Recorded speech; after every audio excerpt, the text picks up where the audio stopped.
Ni androany mo dia namoaka loharanom-baovao ny TV Plus Info ny hoe namoahana réquisition hiverina hiasa ny mpiasan'ny Jiramara araka ny loharanom-baovao izay navokany. Fa andriamatoa Sambany Rifin kosa dia voatendro secrétaire général eo anivon'ny ministère ny fanajariana ny tany sy ny raharahantany.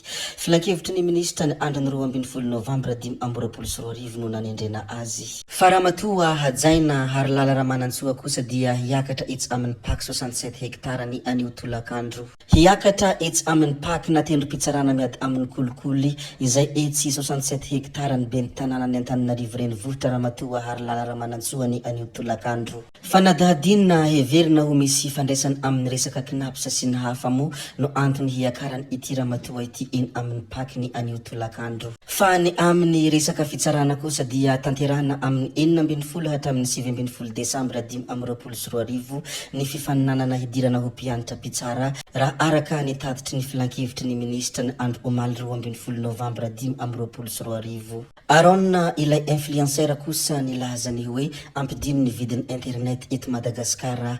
Nanao ranty i Arona mangataka amin'ny ireo opérateur telo eto Madagasikara ny hampidinana ny vidiny internet mba ho takatry ny besiny maro. Mila mifandray amin'ny izao tontolo izao ny malagasy ary mila mianatra amin'ny alalan'ny internet ireo tanora hoy izy hatrany raha naneho ny fanehoan-keviny mikasika ny opérateur telo eto Madagasikara. Fa ny eny amin'iny lalam-pirenena fa enina maro voantaza eny kosa dia mandeha ny fanamboaran-dalana. Raha araka ny filazany ireo olona mpampiasa lalana eny antoerana mo dia tsy maintsy mijanona miandry fidinana rano eny maro voantaza ny fiara fitateram-bahoaka sy ireo fiara maro. Mijanona ihany koa ny fifamoivoizana rehefa fotoam-pahavagitra ka miakatra ny rano eny maro voantaza. Koa ankehitriny anefa dia tapa-kevitra ny fitondram-panjakana fa miroso amin'ny fanamboaran-dalana araka saina ho vita aingana izany ho famahana ny olana indrindra momba tsy ho tapaka ny fifamoivoizana mandritra ny taona maro. Rehefa avy ny resaka ny mikasika aniny fanamboaran-dalana eny amin'ny lalam-pirenena fa enina iny mo isika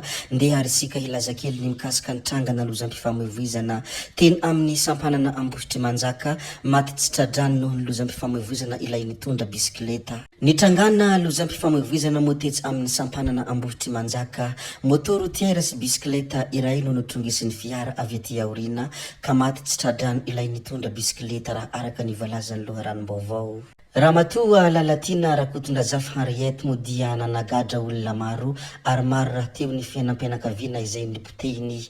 Nilaza izany moa ny hainao manjery anankiray Real TV ary nilaza ihany koa fa tena maro ny olona izay nogadrany Lalatina Rakotondrazafy. Manoloana ny vaovao izay navoaka ny Real TV Madagasikara mo dia nilaza Andriamatoa Berijany hoe manamafy ny vaovao izay navoaka ny Real TV Madagasikara ny tenako fa i Lalatina no niketrika ny fampidirana amponja sy ny fianakaviako ary izy ihany koa no namagitra ilay 4 volana izay natao anay rehetra izay mpitsara voabeko ny tanteraka no nisahana ny dossier anay rehetra. Anisany namotika fiainan'ny fianakaviana maro i Lalatina ka izay no antony nandosirany any ivelany. Nandositra any ivelany i Lalatina satria manao fiainana sy migalabona amin'ny harem-pirenena izay azony teto Madagasikara. Noho ny farany mo dia nilaza ihany koa izy ny hoe tomponantoka tanteraka ianao tamin'ny nahafatesany zanako lahy izay 7 taona iny satria efa nifona taminao ny mamako mba hijerena farany ny zanako ny delira fa ny menasenao sy miala rajoely dia nangina fa maty ihany ilay zaza tsy manantsiny.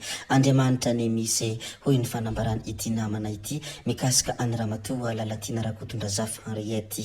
Zay ihany koa no namarana ny videontsika anankiray ity ry tompoko vavy sy tompoko lahy koa dia mankasitraka anareo na vitanay ianao hatramin'ny farany ary mbola manentana anareo foana ny mbola hanaraka ny video manaraka izay alatsaka iato misesisesy zay fa tsala veneny resaka hametra beloma izay veloma vetivety amin'ny manaraka indray no manao ny misimisy veloma ary tompoko lahy veloma tompoko vavy.